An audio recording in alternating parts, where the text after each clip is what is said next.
patience be the purpose in your life, you will never face disappointment. Vaheguru Ji Ka Khalsa, Vaheguru Ji Ki Fateh. Today I am going to share my views on very famous proverb that don't count your eggs before they hatch. This simple saying carries a powerful lesson about patience, hard work, humility and realism.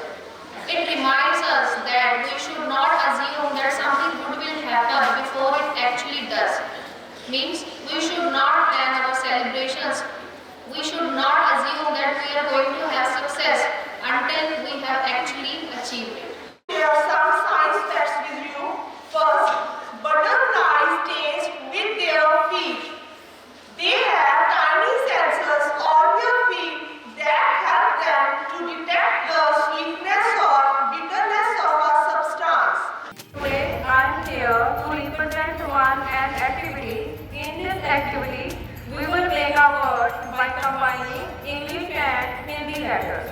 For example, T plus Y. T plus Y.